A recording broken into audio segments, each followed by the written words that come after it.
Subscribe करें और bell दबाएं ताकि कोई खबर रह न जाए।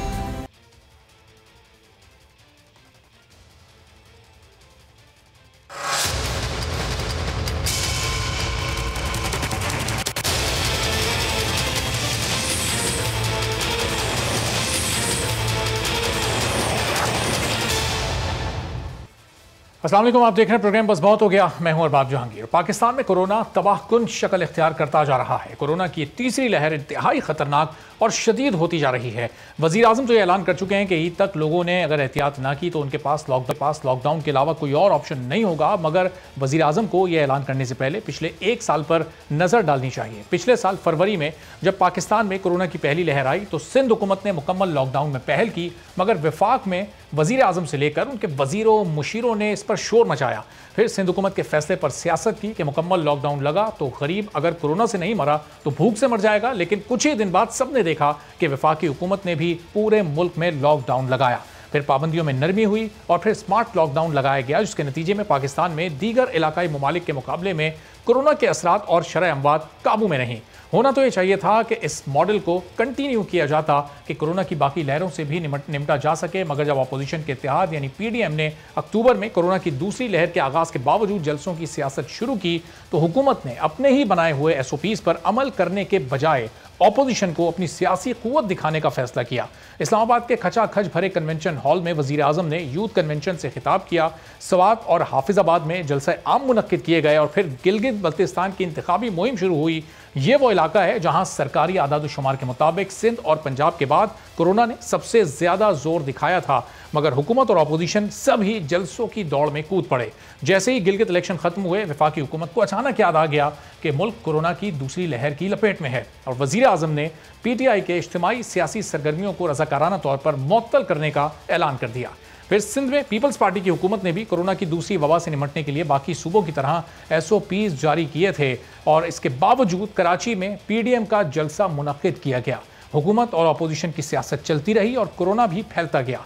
इस वक्त पूरे मुल्क में लाहौर की हालत बहुत ज़्यादा ख़राब है। कोरोना केसेस में तेज़ी से ख़तरनाक हद तक इजाफा हो रहा है। शहर में ऑक्सीजन की शॉर्टेज पैदा हो चुकी है। लाहौर के 7 बड़े अस्पतालों में ऑक्सीजन का सिर्फ 16 से 24 घंटे का स्टॉक रह गया है। अब यहाँ सीधा सीधा गवर्नेंस का फेलियर नजर आता है। साल के आगाज से ही वफाकी हुकूमत ने कोरोना से फैलने वाली मुमकिन तबाही के बारे में बयानात देना शुरू कर दिए थे।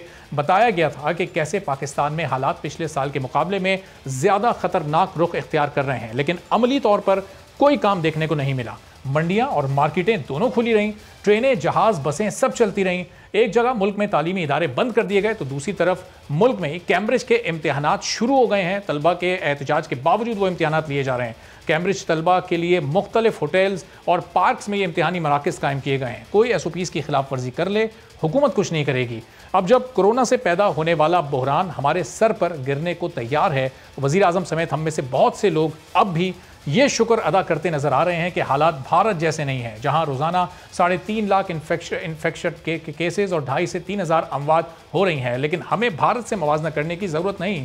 हमारे अपने मसाइल इतने बढ़ चुके हैं कि इधर उधर देखकर हम तसल्ली नहीं कर सकते। पाकिस्तान में रोज़ाना अमवात की शरह बड़ी तेज़ी से ऊपर जा रही है। इन्फेक्शंस का भी हाल यही है। जब ये कहा जा रहा था कि दुनिया को पाकिस्तान से सीखना चाहिए, तभी हमें अपनी शहरियों की जान और सेहत का तहफ़्फ़ुज़ यकीनी बनाने के लिए मज़ीद बेहतर इंतज़ाम करने की ज़रूरत थी। मगर वो वक्त सिर्फ़ और सिर्फ सियासत चमकाने में गुजार दिया गया। वो तमाम काम जो हमें करने थे उनको ना करने की वजह से सारी कौम कोरोना से घिरी हुई है। सब को ना घबराने का दर्ज देने वाली हुकूमत ने अब घबरा कर फौज तलब कर ली है। मुल्क के 16 बड़े शहरों में अब फौज सड़कों पर आ चुकी है। हुकूमत मार्केट्स को फौज के जरिए बंद करवा कर ये दावा कर रही है कि अब हालात काबू में है। अब ये पूरी सूरत हाल है। इस सूरत हाल पर गुफ्तगू करते हैं और की खरीदो फरोख्त का मामला इतना सुस्त क्यों है, वैक्सीन को ख़रीदने में हुकूमत इतनी ताख़ीर क्यों कर रही है। चाइना जो वैक्सीन हमें भेजता है उससे हम अपने शहरियों को वैक्सीनेट तो कर रहे हैं, लेकिन क्या इससे तमाम के तमाम शहरी वैक्सीनेट हो सकेंगे, ये अपनी जगह एक बहुत बड़ा सवाल है। पैनल का आपसे तारुफ कराते हैं। कामरान मुर्तज़ा साहब जमीयत उलमा इस्लाम से हमारे साथ हैं, पीपल्स पार्टी से ओवैस कादिर शाह साहब और पाकिस्तान तहरीक इंसाफ से पार्लियामेंट्री सेक्रेटरी बराए हेल्थ डॉक्टर नौशीन हामिद साहब हमारे साथ हैं। तो कामरान साहब, आपसे गुफ्तगू का आगाज़ करते हैं। ज़रा जो इस वक्त कोरोना को लेकर हुकूमत के तमाम इक़दामात हैं, फ़ैसले हैं, आपकी नज़र में कोरोना कोरोना की तीसरी लहर को हुकूमत सही मायनों में सही तरीके से हैंडल कर पा रही है?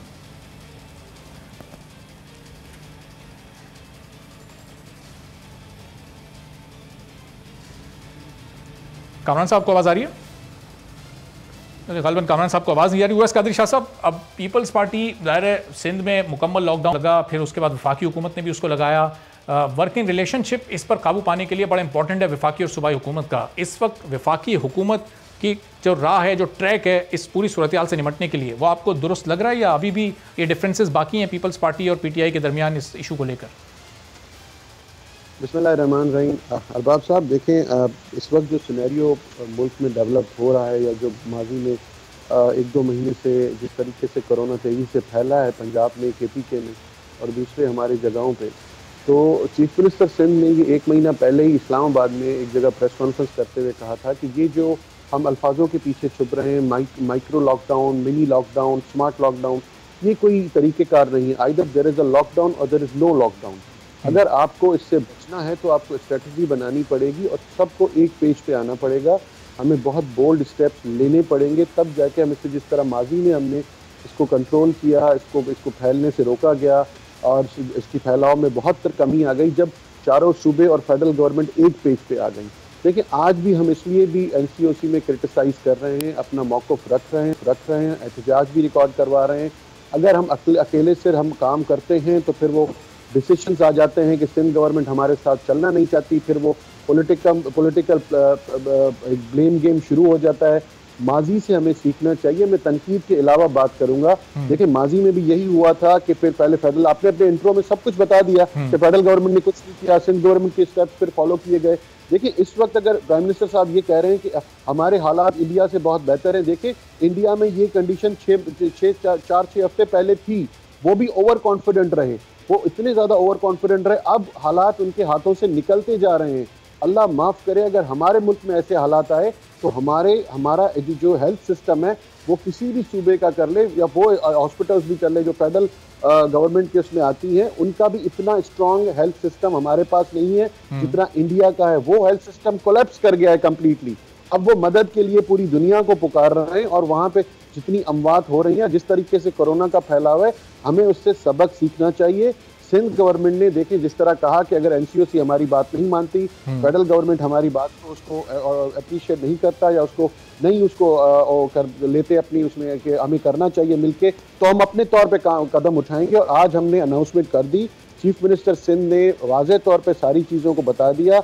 और इस प्रेस कॉन्फ्रेंस में आपने ये एक बात नोट की होगी कि कोई पॉलिटिकल ब्लेम गेम नहीं थी, किसी पे तनकीद नहीं की गई, सिर्फ ये बात की गई कि हम इस वबा से किस तरह निपट सकते हैं, इसको किस तरह रोक सकते हैं, इसकी इन्फेक्शन को बढ़ने से किस तरह इसके फैलाव को रोका जा सकता है, एडवाइजरीज पे अमल दरामद किया जाए, फैक्ट्स एंड फिगर्स बताए गए कि ये किस तरह पंजाब से सिंध की वेरिएंट आ रहा है और कितने नए वेरिएंट आ गए हैं। देखिए ये भी हमें देखना चाहिए कि हम जो इंजेक्शन इस वक्त वैक्सीनेशन हो रही है, इस वक्त आपके हमारे मुल्क में ब्राजीलियन वेरिएंट भी है, साउथ अफ्रीकन वेरिएंट भी है, UK वेरिएंट भी है और वो इतना हद तक खतरनाक है कि किसी को पहले सिम्टम्स ही नहीं आते। ये हमारे हेल्थ के एक्सपर्ट्स कह रहे हैं कि आखिरी हद पे जाके पता चलता है कि इसके तो लंग्स बिल्कुल खत्म हो चुके हैं, ये कोविड पॉजिटिव है, कोई साइंस नहीं है, कोई सिम्टम्स नहीं है। देखिए इन चीजों से बचने के लिए हम सबको एक पेज पे होना पड़ेगा और इससे आयरन कर्टन, मैं आज आपके शो पे ये कह रहा हूं कि कंप्लीट लॉकडाउन की तरफ जाना चाहिए। हमें नुकसान होगा, मैं ये बात एक्सेप्ट कर रहा हूं कि इकोनॉमी में थोड़ा बहुत नुकसान होगा, लेकिन हमारे अंदर आपकी इस तजवीज़ को कैसे लेती है। मैं वापस आता हूं आपकी तरफ। वैसा अब कामरान साहब, ये ज़ाहिर वज़ीर आज़म ने फ़ौज को मदद के लिए तलब किया, उन्हें हिदायत की कि वो भी हेल्प करें, पुलिस को, रेंजर्स को और दीगर सेक्टर्स को। तो इसका मतलब क्या वफाकी हुकूमत इस सूरत हाल को कंट्रोल करने में, SOPs पर अमल दरामद करवाने में मुकम्मल तौर पर नाकाम हो गई है, इसलिए फिर ज़ाहिर फ़ौज को तलब किया गया? ये हुकूमती मशीनरी की नाकामी, इसको आप करार देंगे? बेशक इसी तरह से हुकूमत मुकम्मल तौर पर नाकाम हो चुकी है। 16 शहरों में इस वक्त तक फ़ौज आ चुकी है और वो इनकी टाइगर फोर्स जो इन्होंने बनाई थी, जिन्होंने वो बड़े वो दुपट्टे और पट्टे और पता नहीं क्या क्या जो ना उनके लिए बनाए थे, उनके लिए कपड़े बनाए थे, वो सारे वो कहीं पे आपको किसी एक शहर में, किसी एक गांव में, किसी एक मोहल्ले में नज़र आए। तो ये आखिरी नाकामी थी जो मेरा ख़्याल है इस हुकूमत के गले पड़नी थी। मगर ये हुकूमत ये किस कास्ट पे है? ये लोगों की जानों की कास्ट पे है। लोग मर रहे हैं, लोग बीमार हो रहे हैं, लोगों के पास हॉस्पिटल नहीं है, लोगों के पास ऑक्सीजन नहीं है।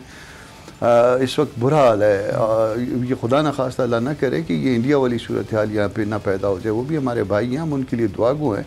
मगर ये ज़ाहिर है कि अपने लिए जो है ना वो आदमी पहले जो है ना वो ये चाहता है कि अल्लाह पाक यहाँ पे रहम करे और फिर उसके बाद उन पे भी यकीनन रहम करे और बाकी दूसरे मुल्कों पे भी रहम करे।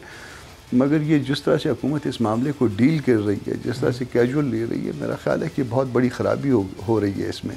सिविल मशीनरी जो है ना वो बिल्कुल इनकी जो है ना वो बैठ चुकी है और आपको कहीं पे डिप्टी कमिश्नर नहीं नज़र आ रहा, कोई असिस्टेंट कमिश्नर नहीं नज़र आ रहा। यहाँ पे वो जो लॉकडाउन करवाने जाते हैं तो फायरिंग करते हैं, 2-4 बंदे ज़ख्मी करवा देते हैं। कल कोयटा परसों कोयटा की आपने ख़बर सुनी होगी। यहाँ पे जाके लड़ दड़ के जो ना वो प्लाजा कोई बंद कराना था या कोई दुकानें बंद करानी थी, लड़ दड़ के 2-3-4 बंदे जो ना फायरिंग करके जख्मी कर दिए। साहब वो लोग भी तो मजबूर कर रहे हैं फौज को बुलवा लिया। फर्ज कर लीजिए इसका एक और पहलू भी है, वो अगर लोग ताउन करें, SOPs पर अमल करें तो फिर ये क्लैशेस की सिचुएशन मनाजिर ना नजर आए, फिर फायरिंग ना करनी पड़े पुलिस को जाकर या किसी और फोर्स को। नहीं लोग बिल्कुल ताउन करने के लिए तैयार है, मगर वो एक आदमी जो है ना वो जो है ना ये यू टर्न का आदी ना हो, हर रोज़ एक नई बात ना करता हो, कभी ये ना कहता हो कि मेरी बरकत से कोरोना टल गया, इस तरह की बातें ना करता हो। लोगों को जो है ना वो मुनासिब अंदाज में समझाया जाए तो लोग जो है ना वो इस पर अमल करते हैं। अब एक और बहुत बड़ा ख़तरनाक पहलू है, इन्होंने फ़ौज को इम्तहान में डाला है। फ़ौज के ऊपर पहले जो है ना उंगलियाँ बहुत ज़्यादा उठना शुरू हो गई थी। अब खुदा न खास्ता अगर कोई फेलियर हुआ इस पार्ट में या कोई ज़्यादा डिज़ास्टर हो गया तो ये सारे का सारा मलबा भी जो है ना ये फ़ौज पे डालना चाह रहा है इस वक्त। अच्छा ये एक बहुत बड़ा जो है ना ये रिस्की काम किया। इससे बेहतर ये था कि इसमें सिविल इंतज़ामिया को मुतहरिक करता। इनके पास नहीं है, कोई नहीं है।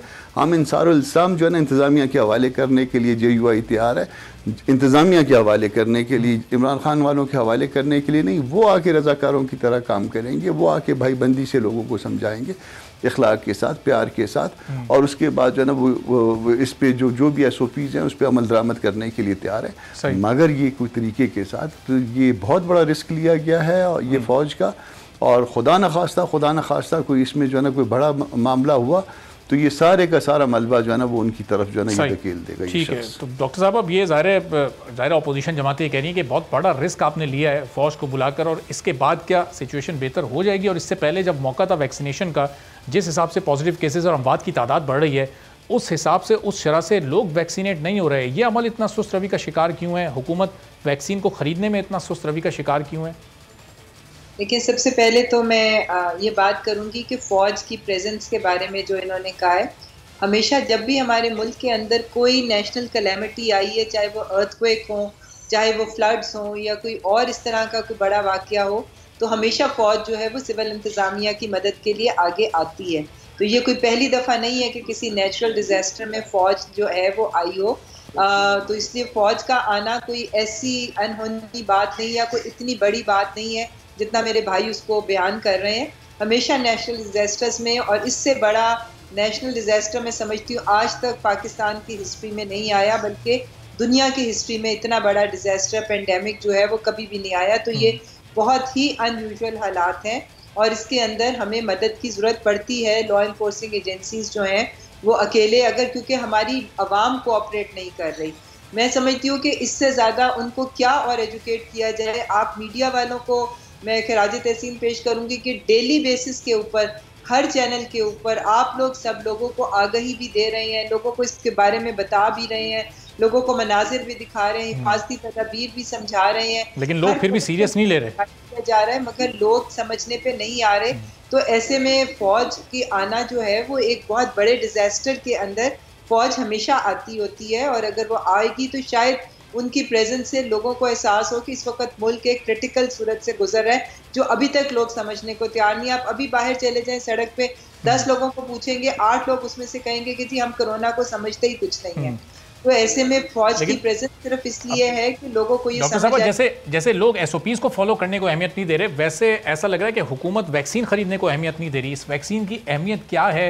ये वैक्सीन अगर बचाव का जरिया है तो ये हमारे लोगों को बहुत तेज़ी से क्यों नहीं लगाई जा रही? हुकूमत इस पर क्यों फंड्स नहीं खर्च कर रही? खरीदा इसको क्यों नहीं जा रहा? ये थोड़ी थोड़ी करके चाइना से तोहफा अतिये के तौर पर क्यों मिल रही है हमें? देखिए, सबसे पहले तो मैं आपको ये बता दूं कि तोहफे के तौर पे तो हमें पहले 1 मिलियन डोजेस आई थी और 0.5 मिलियन और 15 लाख के करीब डोजेस जो हैं वो हमें तोहफे के तौर पे ज़रूर मिली हैं, मगर हुकूमत ने $150 मिलियन जो है इसके लिए मुख्तस कर दिए हुए थे और उसके ज़रिए हमारी परचेज शुरू हो चुकी हुई है। और अब जो वैक्सीन मुल्क में आ रही है वो परचेज वैक्सीन है, कैंसिनो बायो की हमारे पास परचेज वैक्सीन पहुंच चुकी हुई है, साइनोफार्म की हमारे पास परचेज वैक्सीन पहुंच चुकी हुई है, साइनोवैक की परचेज डॉक्टर साहब कितनी तादाद में ये आ चुकी हैं? अब तक कितनी वैक्सीन ऐसी हैं जो खरीदी हुई मुल्क में आ चुकी हैं और कितनी और मजीद आनी है? जी देखिए, ये पहले भी हमारे पास 10 से 15 लाख जो परचेज वैक्सीन साइनोफार्म की और कैंसिनो बायो की आई थी, और ये पिछले 2-3 दिन जो गुजरे हैं इसमें 2 एयरफोर्स की फ्लाइट्स गई हैं जिन्होंने और एक PIA की फ्लाइट आज गई है जिसके जरिए 2 मिलियन डोजेस जो हैं 3 दिनों में पाकिस्तान पहुंची हैं, और ये परचेज वैक्सीन है। इसके अलावा पाइपलाइन के अंदर जो है हमारे पास मजीद परचेज वैक्सीन जो है वो मौजूद है। कैंसिनो बायो की बल्क प्रोक्योरमेंट के लिए भी हम लोगों ने पैसे जमा करा दिए हुए हैं। इंशाल्लाह ताला वो भी बल्क फॉर्म में आएगी, जिसको यहाँ पर NIH इस्लामाबाद। ठीक है, चलिए डॉक्टर नौश, आप बता रही हैं कि लाखों की तादाद में वैक्सीन आ रही है, फिर लाहौर में इतनी बुरी सूरत हाल। मुस्लिम लीग नून के सीनियर रहनुमा राना सना साहब भी हमारे साथ मौजूद हैं। राना सना साहब, बहुत शुक्रिया प्रोग्राम के लिए, आपने वक्त निकाला। अब ये शहर लाहौर की जो हम सूरत हाल देखते हैं वो इंतहाई खौफनाक है, यानी 7 बड़े अस्पतालों में ऑक्सीजन का जो वहाँ पर स्टोरेज है किसी भी वक्त वो ख़त्म हो सकती है वो मकदार, फिर उसके बाद ऑक्सीजन कहाँ से आएगी? खुदा न खास्ता हम उस लेवल पर ना पहुँच जाएँ कि हॉस्पिटल को ऑक्सीजन की शॉर्टेज शुरू हो जाए। राना साहब, तो फिर ये हालात किस तरफ जा रहे हैं और क्या इनमें सुधार कैसे पैदा हो सकता है? देखिए, ये जो SOPs के ऊपर अमल दरामद है, या अगर एमरजेंसी में ये इंतजामात जिनकी आप निशानदेही कर रहे हैं, ये हुकूमत वक्त की जिम्मेदारी है, जो हेल्थ डिपार्टमेंट है उसकी जिम्मेदारी है। इनको चाहिए कि ये जो ज़रूरत आज से 1 हफ्ता बाद राइज होनी है उसके लिए आज से बंदोबस्त करें, और ये भले ये लॉकडाउन करें, स्मार्ट लॉकडाउन करें, या ये जो है वो पूरा लॉकडाउन कर दे, इवन ये SOPs के ऊपर भी जिस हद तक मुमकिन है अमल करवा ले, इसके बावजूद जो है ये लोड जो है ये बढ़ना है। इसके हल 2 ही हैं कि ये मैसिव वैक्सीनेशन करवाई जाए, और दूसरा ये है कि हॉस्पिटल की कैपेसिटी को बढ़ाया जाए, जो कि दोनों काम इन्होंने जो पिछले 2 माह 3 माह 4 माह गुजरे हैं जब प्रेशर थोड़ा कम था उसमें ये होना चाहिए था। अब वैक्सीनेशन जो है वो तो हम खैरात में करवाने पे तुले रहे हैं आज से 1 हफ्ता पहले तक। अब शायद कोई होश आया और हमने तो थोड़ा बहुत कोशिश शुरू की है कि कहीं से मिल जाए। और दूसरा जो कैपेसिटी है, कैपेसिटी ये वही है जो आज से 1 साल पहले थी। उसके बाद इन्होंने जो ये इन बिटवीन पीरियड आया है उसमें चाहिए था इनको कैपेसिटी को डबल करते। तो ये चीजें जो हैं ये गवर्नमेंट की रिस्पॉन्सिबिलिटी है, और गवर्नमेंट के अलावा कोई दूसरा कर भी नहीं सकता।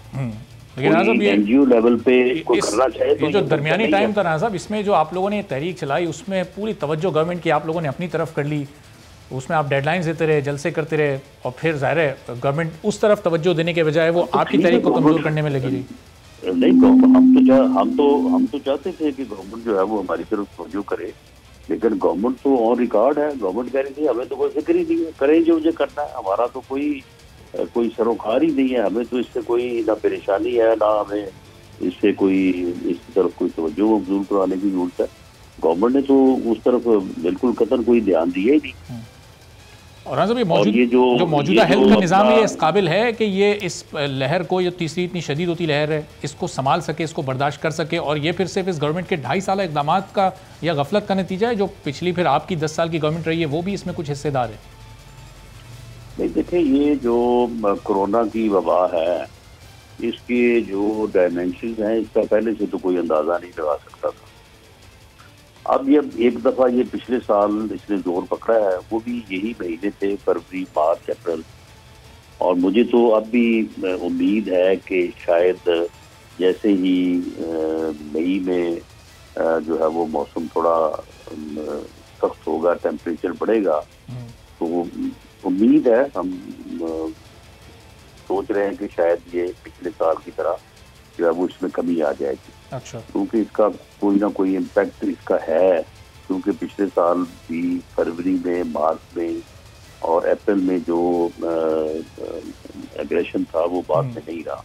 सही, लेकिन साहब उस वक्त ज़ाहिर है उसका वो हैयत अलग थी, अभी अपनी उस जो अपनी इसकी कंडीशन है उसको ये चेंज कर चुका है, अभी ज़ाहिर है दूसरी तरह से असरअंदाज हो रहा है। मैं आपकी तरफ वापस आता हूँ। अब वैस कादिर शाह साहब, ज़ाहिर है लॉकडाउन, स्मार्ट लॉकडाउन, मुकम्मल लॉकडाउन की बात हर पॉलिटिशियन कर रहा है, लेकिन अमली तौर पर फिर अपनी एक्टिविटीज़ को भी महदूद नहीं कर रहे। अभी कराची में इलेक्शन होना है NA 249 का, सारी पार्टीज़ वहाँ पर इलेक्शन कैंपेन भी कर रही हैं और लोगों को मोबिलाइज़ भी किया जा रहा है। ज़ाहिर है आपकी भी जमात वहाँ पर शामिल है। अब जब दीगर चीज़ों को बंद करने हैं तो फिर ये इलेक्शन और ये वाला सिलसिला भी बंद होना चाहिए ना। जिस दिन इलेक्शन होगा उस दिन लोग लंबी लंबी कतारें लगाए हुए होंगे पोलिंग स्टेशन के बाहर, तो फिर जहाँ कारोबार बंद किया जा रहा है वहाँ इसको भी फिर मुलतवी किया जा सकता है थोड़ा बहुत। अरबाब साहब, शायद आपको इस चीज़ का इल्म नहीं है कि सिंध हेल्थ मिनिस्ट्री ने एक लेटर ECP को लिखा था जिसमें ये कहा गया था कि इस वक्त हालात ठीक नहीं है, कोरोना की वजह से, ये इसके फैलाव को रोकने की वजह से इस इलेक्शन को पोस्टपोन किया जाए और इसको मुलतवी किया जाए जब तक हालात ठीक नहीं होते। उसके बावजूद ECP की तरफ से जवाब ये आया कि इलेक्शन ऑन टाइम होना है। तो पीपल्स पार्टी यहाँ पे यही कर सकती है कि जो हमारे जो जलसे शेड्यूल थे वो सारे जलसे कैंसिल कर दिए गए हैं, सिर्फ इसको मद्देनजर रखते हुए कि जलसे अगर होंगे, ज्यादा लोग आएंगे, एक जगह इकट्ठे होंगे, तो वो हम गैदरिंग्स नहीं होने दे रहे। अब देखें, हम यही कर सकते हैं, प्रोविंशियल गवर्नमेंट यही कर सकती है। थोड़ी देर पहले जो मेरे भाई ने कहा कि फौज को बुला लिया गया है, बिल्कुल उन्होंने बात ठीक की कि फौज उस जगह पे उनको तैनात किया जाए जहाँ पे ज़रूरत हो। अगर हर डिस्ट्रिक्ट में पाक आर्मी को तैनात किया गया तो पूरा पाकिस्तान में जो हमारी डिस्ट्रिक्ट एडमिनिस्ट्रेशन है वो क्या कर रही है? वही डिस्ट्रिक्ट एडमिनिस्ट्रेशन जिन्होंने माजी में परफॉर्म किया, 1 साल पहले की बात है, अब भी सिंध में ये डिस्ट्रिक्ट एडमिनिस्ट्रेशन ही काम कर रही है। अगर हमें ज़रूरत पड़ी तो हम ज़रूर पाक आर्मी को बुलाएंगे, जहाँ पे हमें ज़रूरत पड़ेगी हम ज़रूर लिखेंगे। लेकिन ये मेरी बहन कह रही है कि अर्थक्वेक है, फ्लड्स हैं। देखें बीबी, अर्थक्वेक और फ्लड एक जगह पे होते हैं। ये पूरे मुल्क के गली गूचे में कोरोना फैला हुआ है, किसी को कुछ पता नहीं है किस जगह किस घर में कौन इन्फेक्टेड है। इसके लिए बेहतर हल वही है जो माजी में सब हम लोगों ने मिलकर किया था। It will be iron curtain, complete lockdown पे हम चले जाएं, कुछ अरसे के लिए जाएं, ताकि उसके बाद जो रिजल्ट्स आएँ वो बेहतरी की तरफ जाए। जिस तरह राना सनाउल्लाह साहब ने अभी आपको बताया कि मैं और उसमें एक एक्सपेक्टेड है कि ये इसका वेरिएंट गर्मी की वजह से कम हो जाए। मैं इसमें जरा ऐड इस तरह करूंगा कि अगर आप अप्रैल, मार्च और उसके पिछले महीने देखें तो उसमें इतना लॉकडाउन सख्त किया गया था, यही डिस्ट्रिक्ट एडमिनिस्ट्रेशन थी जिन्होंने हर शहर में कंट्रोल किया हुआ था। हेल्थ फैसिलिटीज इनहेंस होती जा रही थी। तो जब वो लॉकडाउन में ईज आई तो गर्मियां भी आ चुकी थी, लेकिन उसका जो उसका फैलाव था वो इस तक रुक चुका था कि उसमें काफी हद तक कमी आ गई थी। देखिए, हम इस वक्त क्यों अपने सिस्टम को अच्छा नहीं कर रहे? अगर हम ये कहें, जिस तरह आपने हेल्थ फैसिलिटीज की बात की, ये जो काम हमें 2 महीने पहले करने चाहिए थे, पंजाब गवर्नमेंट को या दूसरी गवर्नमेंट को अपनी हेल्थ सिस्टम को एनहेंस करना चाहिए था, वो उन्होंने नहीं किया। और अभी तक इस इंतजार में बैठे हुए हैं कि कोरोना जब आएगा तब देखा जाएगा। हमारी हालात इंडिया जैसे नहीं है, उस मुल्क जैसे हमारे हालात नहीं है। हम उसको क्यों कंपेयर कर रहे हैं अपने आप को उनसे? क्या उस जैसा हमारा हेल्थ सिस्टम है? क्या हमारे मुल्क में इतना अच्छा हेल्थ सिस्टम है कि हम उनके साथ अपने आप को कंपेयर कर रहे हैं? आप करतारपुर बंद नहीं कर रहे, आप ए लेवल के पेपर्स को बंद नहीं करवा रहे। वहां पे आज भी कराची में देखें किस तरह रश था, किस तरह पेरेंट्स खड़े हैं, किस तरह स्टूडेंट्स अंदर जा रहे हैं। आपने एयरपोर्ट्स अपने बंद नहीं किए। हालांकि दुनिया के जिस मुल्क में, अगर यहाँ से आप UK भी फ्लाई करके जाएं तो आपको अपने पैसों से होटल में रहना है, 14 डेज क्वारंटीन करना है, आपके टेस्ट होने, फिर आपको एंट्री देंगे अपने अंदर शहर में। यहाँ पे कुछ भी नहीं है। एयरपोर्ट्स पे हम कह के थक गए। पिछली दफा अभी बहुत सारी चीज़ें ऐसी हैं कि जिसमें वफाकी हुकूमत के कॉल और फेल में तजाद। वैसा मैं वापस आता हूँ, ज़रा ब्रेक का वक्त हो गया। ब्रेक के बाद फिर राना साहब से भी इस पर मजीद बात करते हैं। PDM का भी आगे क्या मुस्तकबिल होगा। आज स्टीयरिंग कमेटी का इजलास हुआ है, एक और मौका पीपल्स पार्टी और ANP को दिया गया। इस सूरत हाल पर बात करेंगे एक ब्रेक के बाद।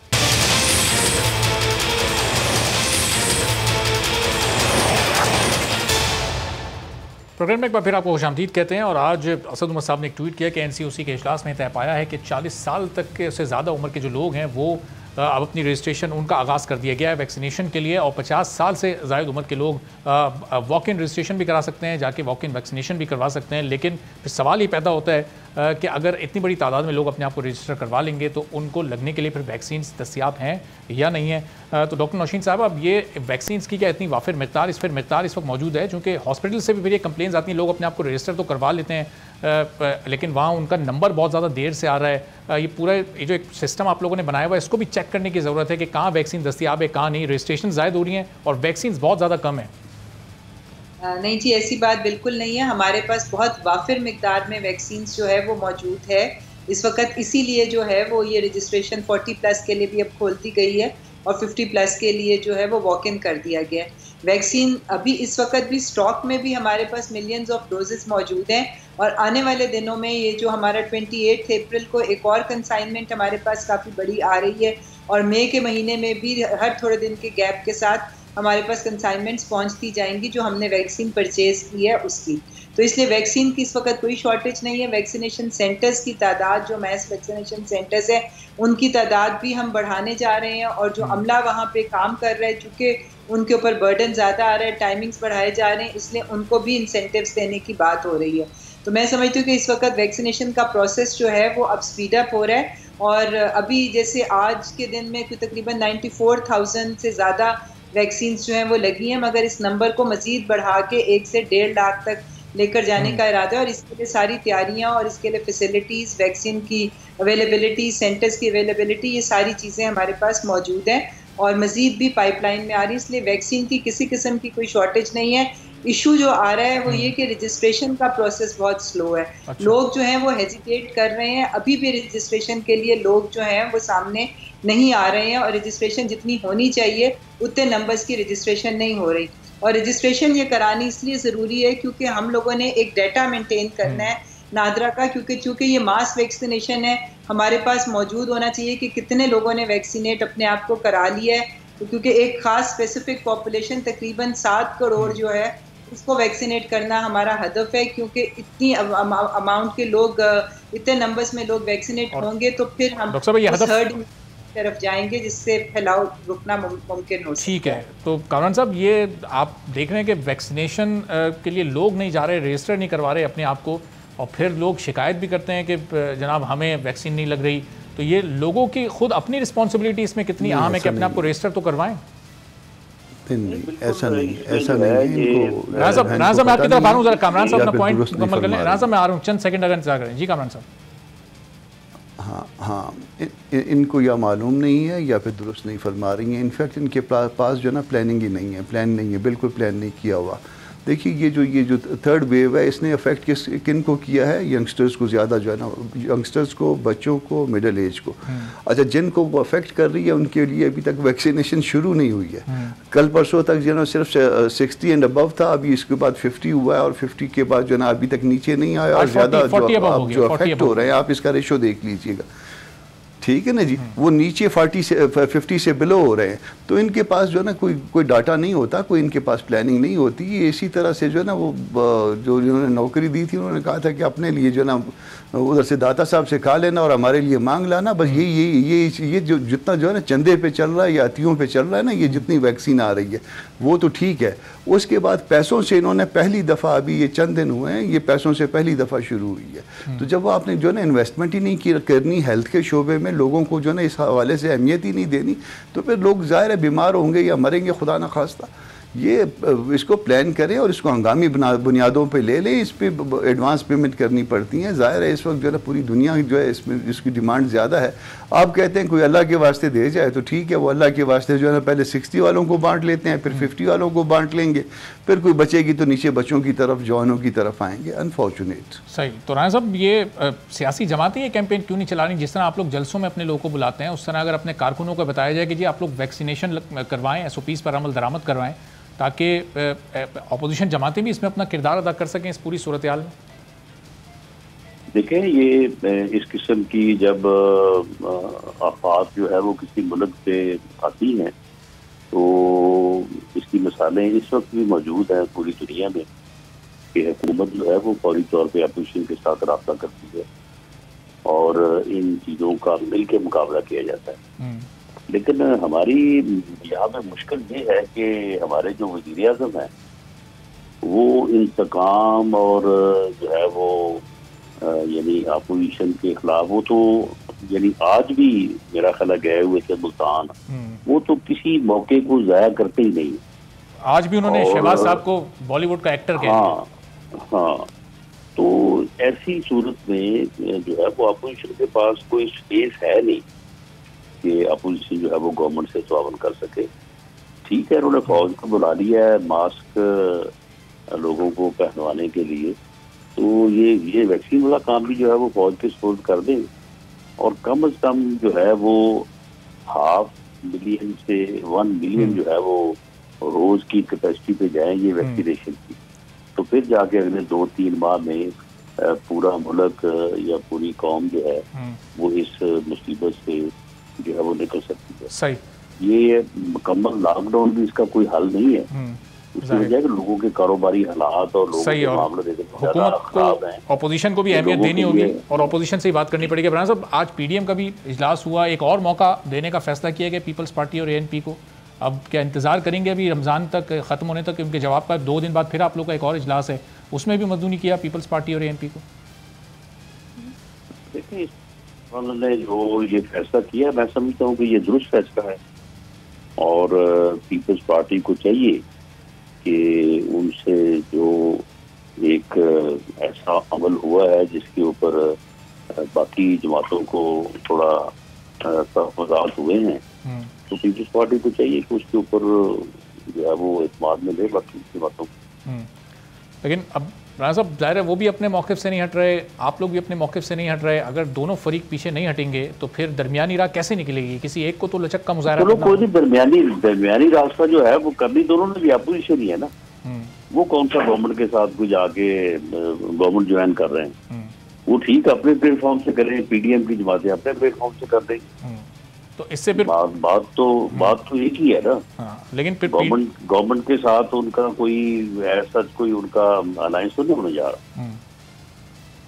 तो ओवैस कादिर शाह साहब, फिर क्या पीपल्स पार्टी और एएनपी क्या जवाब देने के मूड में नहीं है या पीडीएम के साथ चलना नहीं है? फैसला कर चुके हैं आप लोग, तय कर चुके, वो तो आपको मौके पर मौका दे रहे हैं लेकिन आप लोग जवाब ही नहीं दे रहे उनको। देखिए अरबाब साहब, किस चीज़ का मौका दे रहे हैं, वो क्या मालूम करना चाह रहे हैं? आखिर पीडीएम ने जब बनाई गई, जो पीडीएम की पहली मीटिंग थी वो चेयरमैन बिलावल भुट्टो जरदारी साहब ने बुलाई, सबके दरमियान कंसेंसस डेवलप हुआ, सारी चीज़ें लिखी गई। अब ये बहुत बड़ी बात है, राना साहब को सारी चीज़ों का इल्म है। और जब अमल दरामद करने का टाइम आया तो उसमें जब आप सारे 1 by 1 पॉइंट को लेके आते हैं और 5वें नंबर पे अगर कोई चीज़ लिखी हुई है तो उसको स्किप करके 6ठे नंबर पे जंप करना है, तो this is not the way. सारी चीज़ें पीडीएम में मुख्तलिफ जमातें हैं, मुख्तलिफ 11 जमातें थी, अब 10 हैं। चले आपने किसी एक को हटा, वो चला गया, कोई मसला हुआ, लेकिन वहाँ पे इत्तफाक राय से फैसले होने थे, कसरत राय से फैसले पीडीएम में नहीं किए होने थे। वो सब पार्टीज का मंशूर अलग है, सबका वे ऑफ थिंकिंग अलग है। ये होता है इस तरह जब बड़े बड़े इत्तेहाद बनते हैं, लेकिन this is not the way कि आप किसी को शो कॉज नोटिस सर्व करवाएंगे। हम किसी के सबऑर्डिनेट्स नहीं हैं। ठीक है, अगर मौलाना साहब मौका देना चाह रहे हैं तो बात करनी थी, तो बात पहले भी हो सकती थी। हम तो पहले दिन से ये कह रहे हैं कि हमारे रवैये, हमारे अल्फाजों का चुनाव ऐसा होना चाहिए कि कल अगर हम एक दूसरे के सामने बैठे तो किसी को आंखें न चुरानी पड़े। किसी के ट्वीट्स ऐसे हैं, किसी की बातें ऐसी हैं, तो ये नहीं होनी चाहिए थी और नहीं होगी। देखिए, हमें भी अपोजिशन करनी है। हम कभी भी नहीं चाहेंगे कि कोई पीडीएम को ऐसा झटका लगे जिससे इस हुकूमत वक्त को कोई फायदा हो। जिन्होंने इस मुल्क को इसका ये हाल कर दिया है, आगे पता नहीं 2 साल में वो क्या करने जाएंगे। जो जिनके पास ये कैलकुलेशन नहीं है, मेरी बहन बता रही है वैक्सीनेशन के बारे में, मैं सिर्फ एक सवाल करता हूं कि आपने जो सिस्टम अभी इसका वैक्सीनेशन करने का बनाया है, इस हिसाब से तो अगले 3 साल 4 साल तक आप आधे मुल्क की पॉपुलेशन को भी वैक्सीन नहीं कर सकते। सिस्टम हमारे पास अवेलेबल है नहीं, हमारे पास ह्यूमन रिसोर्स है नहीं, और आप वैक्सीन पे वैक्सीन गिनाती जा रही हैं, मंगाती जा रही हैं। ये तो आपको हमें जो डोनेशंस मिल रही हैं वो ये उनकी मेहरबानी, जो डोनेशन दे रहे हैं, जो आगे वैक्सीन लगेगी, लेकिन पहले सिस्टम को इनहांस करना पड़ेगा। अब इस किस्म की जिनकी थिंकिंग हो, जिनके पास कोई सीरियसनेस ना हो, या पाकिस्तान पीपल्स पार्टी कभी भी नहीं चाहेगी कि ऐसी गवर्नमेंट इस मुल्क में चले जो इस मुल्क की मईशत के लिए तो क्या, इस मुल्क के लोगों के लिए भी नुकसान। ठीक है, नौशीन साहब रिस्पॉन्ड अगर इस पर आप करना चाहें मुख्तसर, फिर मैं कामरान साहब की तरफ जाता हूँ जरा पीडीएम से मुतालिक सवाल लेकर। लेकिन जी, मैं मुसलसल इन लोगों का क्रिटिसिज्म सुन रही हूँ कि हेल्थ सिस्टम को एनहेंस नहीं किया गया। पिछले 1 साल के अंदर 2500 नए ऑक्सीजन बेड्स, जो कि बहुत ज़रूरी होते हैं, कोरोना पेशेंट जो क्रिटिकल होते हैं, 2500 ऑक्सीजन बेड्स जो हैं वो सिस्टम में डाले गए हैं। उसके अलावा बेशुमार वेंटिलेटर्स जो हैं वो सारे सिस्टम में एनडीएमए के थ्रू इवन सिंध गवर्नमेंट को भी प्रोवाइड किए गए हैं। आज लाहौर के अंदर कई नई वेंटिलेटर्स जो हैं वो हॉस्पिटल्स में इंस्टॉल हुए हैं। तो ये हेल्थ सिस्टम को, और वो मुल्क जहां पर एक लैब थी जिसमें ऑक्सीजन की शॉर्टेज, मेरी बहन, I am sorry to interrupt, लेकिन लाहौर में ऑक्सीजन की शॉर्टेज क्यों है? इस वक्त लाहौर में ऑक्सीजन की शॉर्टेज क्यों आ रही है, क्यों वहां से किराया आ रही है कि लाहौर के हॉस्पिटल्स में ऑक्सीजन कम पड़ गया है, उनके पास स्टॉक बहुत कम मौजूद है। क्यों, अगर आपने इतना इंक्रीज किया है हेल्थ सिस्टम को, तो आखिर ये शिकायतें क्यों आ रही हैं? मौजूद है और इंशाल्लाह ताला उससे पहले ही मजीद सप्लाई जो है उनके पास पहुंच जाएगी। इसके लिए वेरियस मेजर्स ले लिए गए हैं, ये हुकूमत के नोटिस में है और 1-1 लीटर ऑक्सीजन इस वक्त मॉनिटर हो रही है। इंशाल्लाह ताला हुकूमत ने सारे स्टेप्स जो ऑक्सीजन की प्रोविजन के हैं वो ले रहे हैं। ठीक है, चलें उम्मीद करते हैं कि जैसा आप बता रही हैं वैसे ही हो और सूरत हाल ख़राब ना हो, कंट्रोल में ही रहे। कामरान साहब, वो PDM का अब एक और मौका आप लोगों ने पीपल्स पार्टी ANP को दे दिया है, उम्मीद क्या है अब ये, क्या आने वाले दिनों में कोई उम्मीद है पीपल्स पार्टी ANP की तरफ से कोई मुस्बत जवाब आएगा, या फिर अब ये दो धड़े बन गए अपोजिशन के बाकायदा तौर पर? नहीं, ऐसा नहीं है। इंशाल्लाह ताला सेंस परवेल करेगी और मैं समझता हूँ कि पीपल्स पार्टी की अपनी तारीख़ है, अपनी एक जद्दोजहद है। इन्होंने जमहूरियत के लिए कुर्बानियाँ दी हुई हैं, जानें दी हुई हैं। तो जिन्होंने जमहूरियत के लिए जो इतनी बड़ी बड़ी कुर्बानियाँ दी होती हैं, वो इतने छोटी छोटी बातों पर ना नाराज़ हुआ करते हैं, ना गैर सियासी बातें करते हैं। देखिए, जब मकसद एक हो और मकसद अजीम हो तो उस मकसद के लिए काम किया जाता है। ये छोटी मोटी बातें, चले गलतियाँ होती हैं, अगर गलती को मान लिया जाए तो ये बहुत बड़ी बात होती है। इसी तरह ANP को आप देखिए, उनके पास भी जो है ना बहुत बड़ा माजी है। गफ़ार खान साहब हैं, वली खान साहब हैं, उनकी बहुत बड़ी जद्दोजहद है। तो जब अपनी इतने बड़ी जद्दोजहद को लेके जो है ना वो पार्टियाँ जो जिनकी मिरास ये हो, वो इतनी छोटी बातों पे, अपोजिशन लीडर की बात पे जो है ना वो नाराज़ हो जाएंगी या किसी और बात पे नाराज़ हो जाएंगी। इतने मामला बातें और ये पार्टियाँ वापस आ जाएंगी और PDM एक बार फिर मजबूत होगी। तमाम मेहमानों का बहुत शुक्रिया। एक ब्रेक लेते हैं, ब्रेक के बाद जब वापस आएंगे तो बाबर आजम पाकिस्तान क्रिकेट टीम के कप्तान, उन्होंने एक और एजाज़ हासिल किया, लेकिन पाकिस्तान जिम्बाब्वे के खिलाफ बड़ी मुश्किल से सीरीज़ जीतने में कामयाब हुआ। दूसरी तरफ IPL भी चल रही है और उस पर भी बड़ा क्रिटिसिज्म हो रहा है कि कोरोना के इस माहौल में IPL क्यों जारी है। पाकिस्तान में हमने देखा था जैसी कोरोना ने शिद्दत इख्तियार की थी तो PSL को फौरी बंद कर दिया गया था। अब भारत कितना बड़ा रिस्क ले रहा है, पूरी दुनिया के क्रिकेटर इस वक्त भारत में मौजूद हैं, IPL खेल रहे हैं। क्या इस सूरत हाल में खराबी पैदा हो सकती है, कितना शदीद कोरोना इससे मजीद हो सकता है, इस पर गुफ्तगू करेंगे ब्रेक के बाद।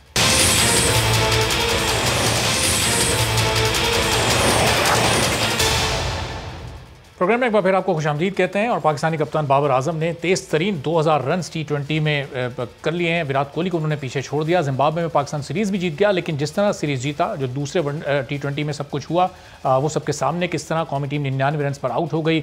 मिडिल ऑर्डर, टॉप ऑर्डर कोई बैट्समैन चल नहीं सका। और इसके साथ साथ एक और ख़बर ये भी है कि IPL जो कि भारत में ज़ोरों शोर से जारी है, वहाँ पर कोरोना की सूरत हाल इंतहाई ख़तरनाक है। दिखाया जा रहा है कि सड़कों पर और शहरों में क्या सूरत हाल है। इसके बावजूद पूरी दुनिया के खिलाड़ी इस वक्त IPL खेल रहे हैं। और फिर अगर IPL को कोरोना से कोई ख़तरा होता है, इसको मुलतवी या मनसूख किया जाता है, तो फिर इसके बाद PSL 1 जून से शुरू होना है। क्या वो हो पाएगा? क्या फिर पाकिस्तान वो खिलाड़ी आ सकेंगे इस खतरनाक सूरत हाल में? चूँकि पाकिस्तान में भी इस वक्त हालात कुछ मुनासिब नहीं है। मिर्ज़ा इकबाल बेग साहब सीनियर स्पोर्ट्स एनालिस्ट हमारे साथ मौजूद हैं, पूरी सूरत हाल पर गुफ्तगू करते हैं। मिर्ज़ा साहब, पहले ये जो दूसरे T20 में जिम्बाब्वे में हुआ, ज़रा इस पर अगर आप रोशनी डालें, हुआ क्या है? स्लो विकेट थी, पाकिस्तान उसको रीड नहीं कर सका। 99 रन पर 15 T20 जिम्बाब्वे से जीतने वाली टीम इतनी कमज़ोर टीम से हार गई। उनका कप्तान नहीं था, उनका मेन बैट्समैन क्रेग अर्विन नहीं था, इसके बावजूद पाकिस्तान वो T20 हार गया। क्या कहेंगे इस पर? देखिए अरबाब, पाकिस्तान की हिकमत अमली बड़ी नाकिस थी। हम सिर्फ 2 बैट्समैनों पर इन्हिसार कर रहे थे इस पूरी सीरीज में, और इन 2 बैट्समैनों की वजह से जो है पाकिस्तानी टीम 2 मैचेस इब्तिदाई जीतने में भी कामयाब हुई।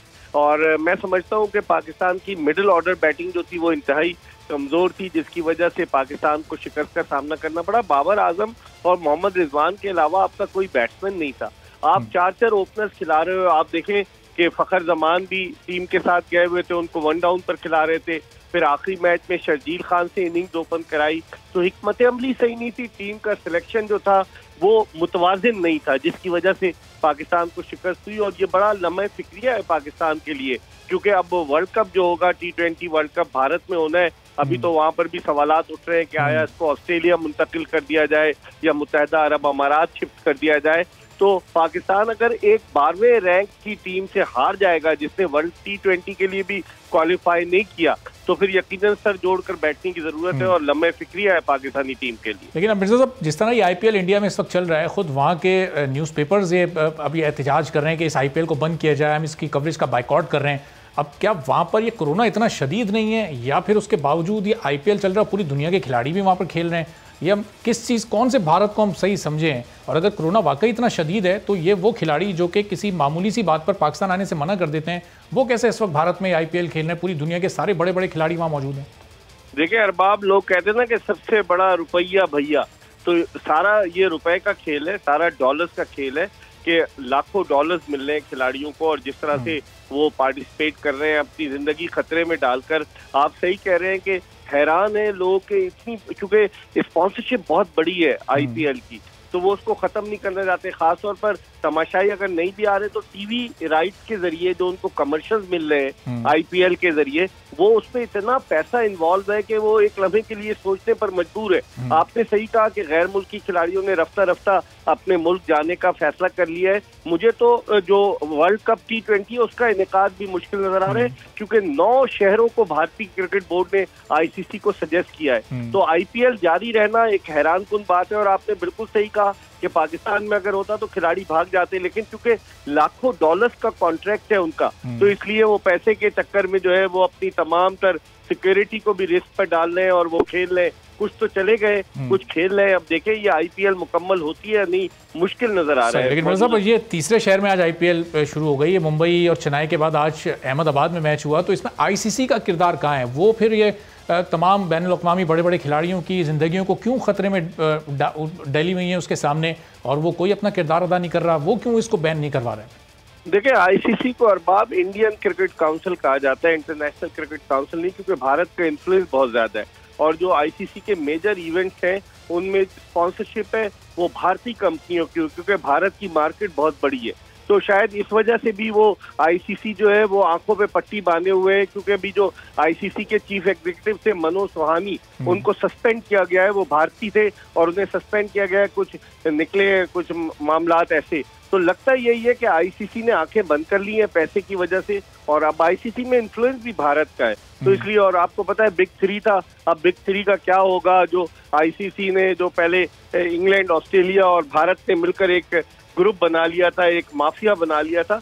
बहुत सारे सवालात हैं जिनके जवाबात ICC को देने चाहिए, लेकिन लगता यही है कि ICC सब अच्छा है का नारा लगा रहा है और आंखें बंद की हुई है इससे। सही। और मिर्जा साहब, PSL पर इसका क्या असर पड़ेगा? अब 1 जून से PSL शुरू होना है। अगर ये IPL से इंटरनेशनल खिलाड़ियों ने वापस जाना शुरू कर दिया तो फिर PSL के लिए तो उनकी हम ना ही समझें। अभी तक तो ये था कि वो 23 तारीख से वापस आकर वो अपना क्वारंटाइन कैसे करेंगे, वो उस SOPs पर कैसे पूरा अमल दरामद करेंगे, लेकिन अब तो ऐसा लग रहा है कि शायद ही कोई बैनुल-अक़वामी खिलाड़ी यहाँ आ सके। देखिए अब हुसैन हुकूमत ने भी अरबाब आज ऐलान किया कि 17 मई तक सख्त SOPs अडॉप्ट किए जाएंगे, और कराची में मैचेस होने। पाकिस्तान क्रिकेट बोर्ड ने 300 कमरों का एक होटल बुक करने का इरादा जाहिर किया था कि जहां पर टीमें और खिलाड़ी ठहरेंगे। लेकिन मुझे तो बहुत मुश्किल लग रहा है मौजूदा सूरत हाल में। गैर मुल्की खिलाड़ियों को तो आप भूल जाएं, बहुत मुश्किल लग रहा है। जो कोरोना की सूरत हाल है, कोविड की, जिस तरह से पाकिस्तान के मुख्तलिफ शहरों में लॉकडाउन हो रहा है, तो IPL के बाद अब मुझे PSL के बकिया मैचेस का इनेकाद गैर मुल्की खिलाड़ियों के बगैर तो नजर आता है, लेकिन मुझे नहीं लगता कि ऐसी सूरत हाल में हुकूमत भी इजाजत दे। आज से हुकूमत ने खेलों की तमाम सरगर्मियों पर पाबंदी आयद कर दी है, जो नए SOPs जारी किए हैं। तो मुझे तो PSL के बकिया मैचेस का जो 20 मैचेस हैं उनका इनेकाद भी खतरे में नजर आता है। सही। और मिर्जा साहब, जाहिर है कि सिर्फ पाकिस्तानी खिलाड़ियों के साथ उनका इनेकाद कराना तो फिर वो एक अकलमंदाना फैसला नहीं होगा, क्योंकि PSL का जो रंग है वो है ही बैनुल-अक़वामी खिलाड़ियों की वजह से। वो जब आते हैं तो जाहिर है इस PSL को 4 चांद लग जाते हैं। तो सिर्फ मुल्की खिलाड़ियों के साथ अगर ये इनेकाद कराने की कोई गुंजाइश, कोई सूरत निकलती है, तो क्या ये फैसला बेहतर होगा आपके ख्याल में? मुझे मुश्किल लगता है अरबाब के सिर्फ मुल्की खिलाड़ियों के साथ अगर टूर्नामेंट कराएंगे तो पाकिस्तान को डोमेस्टिक T20 टूर्नामेंट हो जाएगा। और फ्रेंचाइजीज ने लाखों रुपए के कॉन्ट्रैक्ट दिए, करोड़ों रुपए के कॉन्ट्रैक्ट दिए हुए गैर मुल्की क्रिकेटर्स को, तो उनको तो वो तो अपना कमिटमेंट अगर नहीं पूरा करते उनके पास तो रीजन होगी। तो मुझे नहीं लगता कि अब पाकिस्तानी खिलाड़ियों के साथ कराए, शायद कोई और विंडो तलाश करे पाकिस्तान क्रिकेट बोर्ड। सही। और फिर मिर्जा साहब, ये मौका अभी मिल जाएगा पाकिस्तान को अगले T20 वर्ल्ड कप से पहले तैयारियों का, जो खामियां अभी हमें जनूबी अफ्रीका और जिम्बाब्वे के दौरे में नज़र आई हैं, तो अब ये मौका उठाना चाहिए इससे ऑफ सीज़न में कि अपनी इन खामियों को दूर कर सकें, बेहतर प्लानिंग कर सकें। खासतौर पर सिलेक्शन पर बहुत ज़्यादा सवाल उठ रहे हैं, जिस तरह शोएब मलिक ने, इंज़माम उल हक ने तनकीद की है।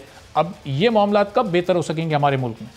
देखिए इनकी नीयत साफ नहीं है। जो पाकिस्तान क्रिकेट बोर्ड डिसीजन ले रहा है, आप खुद सोचे कि जब पाकिस्तानी टीम जीतती है तो एहसान मानी साहब ट्वीट करके मुबारकबाद देते हैं, लेकिन जब हारती है तो कोई ताज़ियती पैगाम नहीं भेजते टीम को। और वर्ल्ड कप से पहले हमें अब जुलाई में इंग्लैंड में 3 T20 इंटरनेशनल मैचेस खेलने, उसके बाद अगस्त में हम वेस्ट इंडीज चले जाएंगे, वहाँ 3 T20 हैं, फिर उसके बाद पाकिस्तान में भी सितंबर में जो है वो न्यूजीलैंड की टीम की आमद मुतवक्के, उसके 3 T20 और इंग्लैंड के 2 T20 है पाकिस्तानी सरजमीन पर। तो 11 T20 मैचेस हैं वर्ल्ड कप से पहले हमें।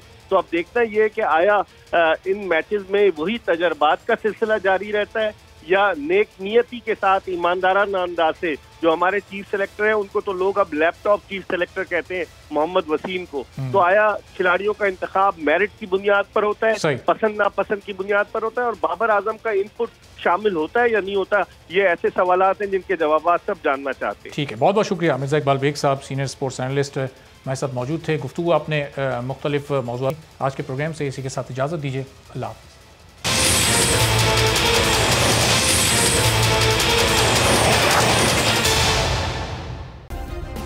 सब्सक्राइब करें और बेल दबाएं ताकि कोई खबर रह न जाए।